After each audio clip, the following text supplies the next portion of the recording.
What McKinsey did, it kind of entrenched the idea that it's normal to be corrupt. Even McKinsey, this global company, also behave corruptly. So, it becomes susceptible. It helped the culture of corruption. South Africans have struggled to build their economy amid constant electrical blackouts under a government rife with corruption. Imagine their hope in 2015 when McKinsey, the management consulting giant, signed a massive contract with South Africa's beleaguered power company. But something went terribly wrong. William Gumede, an economist and political scientist, explains. I'm William Gumede, and I'm the founder of Democracy Works Foundation. We're promoting good governance in Africa. We're based in Southern Africa mainly now, and I live in Johannesburg. We use in South Africa, we use the term state capture for really, what is sort of the traditional term for grand corruption. Essentially, it means, an individual or a group of individuals or even a company has just taken over the government for corrupt means. McKinsey came to South Africa and then partnered with, one of those really corrupt groups, and particularly a company called Trillion in South Africa, which was linked to the Gupta family and who were really close friends, family friends, and close political allies and business allies of the former president of South Africa, Jacob Zuma. He was president for nine years, and we call it in South Africa now the wasted decade. And under his government, after 9 years, 3 years were gone. 3 national budgets were gone, totally gone to corruption, right? Just corruption.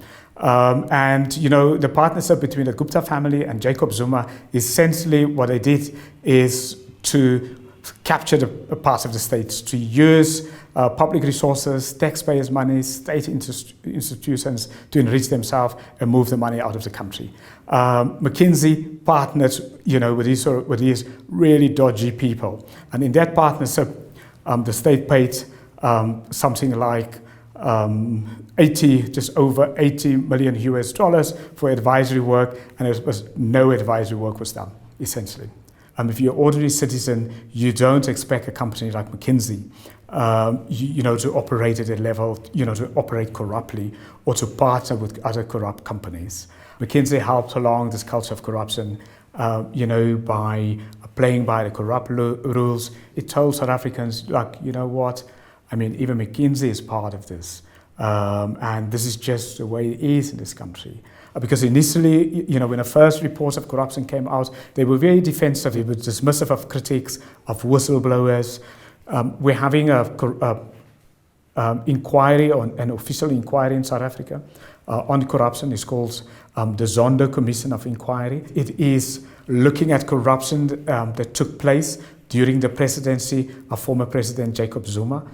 It is live every day on television, on radio in South Africa. It is written about in the daily press, and people come forward, whistleblowers come forward, and they've been telling what is happening. And only when McKinsey was also implicated in that way publicly on television, in the media, did it actually, accept its culpability. I think it has changed South Africa because at least now McKinsey has actually accepted responsibility and actually returned the money. So I think it has helped set an example of potentially getting other companies to also come forward and and accept and then to pay reparations. What it means, in South Africa, we've got our unemployment is among the highest among emerging markets. We're sitting with unemployment before COVID of 27%. Among youth, that unemployment is something like just over 50%. People have no jobs. And I know there are many people in South Africa who argue, and they include the former President Jacob Zuma, that corruption is not a crime, it doesn't cost lives, but corruption costs lives. If you imagine, you get sick, you go to the hospital, to a public hospital, and you arrive there, because of corruption, the equipment that is there is substandard equipment. They plug you in with substandard equipment, you die. If you begin to calculate the social costs, the economic costs of corruption, really it is heavy on the society, on the economy, on employment, on economic growth, on development, and so on. I mean, it's a great disappointment because you just have to think about where we began in 1994, the end of apartheid.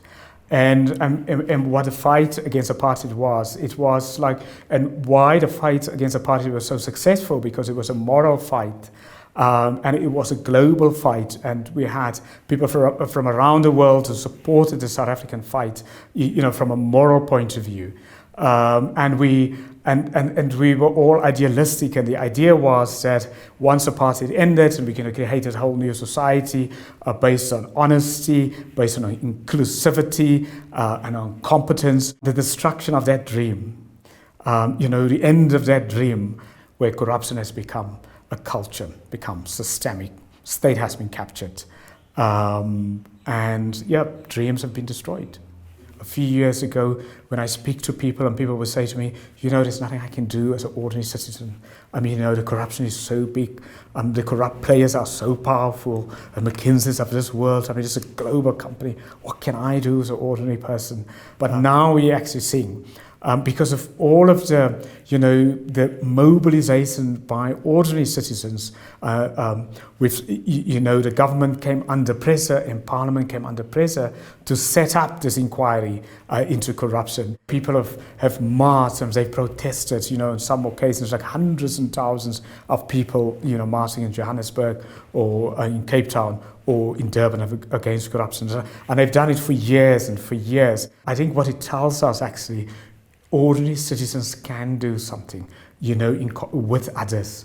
We can reverse, this corrupt culture. We can hold people accountable. We can hold a corrupt government accountable, even if that government appears very, very powerful. We can hold a company accountable, even if it's a global company.